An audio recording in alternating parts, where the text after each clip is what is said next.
Curve, ঠিক আছে? আমরা খেয়াল করি একটু, কার্ভ অন অল এজেস। এটা দেওয়ার পরে আমাদেরকে 3D আইটেমগুলোকে আমরা সিলেক্ট করতে বলছি। এভাবে সিলেক্ট করলাম, করার পরে এখানে বিমের মধ্যে একটা সবুজ চিহ্ন দেখা যাবে। এই সবুজ সার্কেলটাতে ক্লিক করব। দ্যাট মিন্স আমাদের সিলেকশন শেষ। এটা বোঝানোর জন্য আমরা এখানে ক্লিক করি এন্ড সিলেকশন।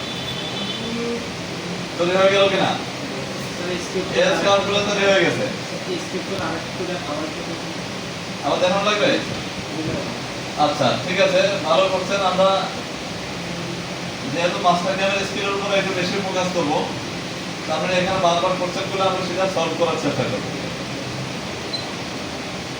কন্ট্রোল দিয়ে দিলাম, হ্যাঁ, create curve on all ages. তারপরে সমস্ত 3D সারফেসগুলো আমি সিলেক্ট করব। কালারটা সব চেঞ্জ করে দেন, না হলে কি কালার? ওই যে ব্লু দেখা যায়, মানে এই যে কালার ব্লু দেখা যায়। কি কালার দেবো আমরা তাহলে? Black colour black. আচ্ছা, এখানে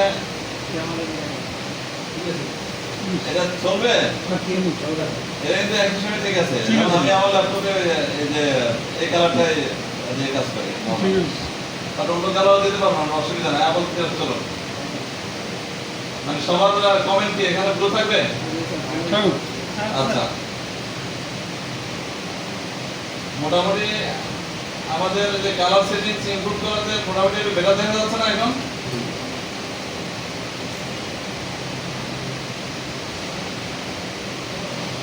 আচ্ছা, এখানে যে ভাঙা ভাঙা দেখাচ্ছে, ডিসকন্টিনিউয়াস দেখাচ্ছে, এটা সমাধান আপাতত নাই।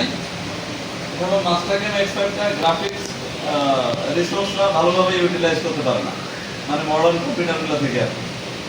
এই জন্য এটার সমাধান হলো আমরা একটু বেটার দেখতে চাইলে মাস্টার ক্যাম এক্সপার্টের চেয়ে একটা হায়ার ভার্সন ইউজ করবো। কিন্তু হায়ার ভার্সন ইউজ করতে গেলে যে ক্র্যাক, মানে ক্র্যাক অ্যাপ্লাই করতে হয়, সেটা আবার নষ্ট হয়ে যায়, হ্যাঁ, ঝামেলা করে, হ্যাঁ। এই জন্য অনেক জায়গায় এক্সপার্ট দিয়ে কাজ করে দেয়। কারণ আমি তো জানি এখানে এস কার্ভ আছে, দেখতে পাচ্ছি না, ঠিক আছে, কিন্তু আমার জানা মতে এখানে আছে। একটা কথা আছে, হ্যাঁ, আপনি যায় প্রোগ্রামারকে দিবেন, সে তো বুঝতে পারবে। না, যে সমস্ত প্রোগ্রামার এক্সপার্ট ইউজ করতে বলছো, তারা জানে যে এই প্রবলেম আছে, এখানে ভাঙা ভাঙা দেখাচ্ছে, সে জানে যে এখানে কার্ভ আছে, ভাঙা দেখাচ্ছে, সিলেক্ট করা যাবে, হ্যাঁ, দেখতে একটু অসুবিধা।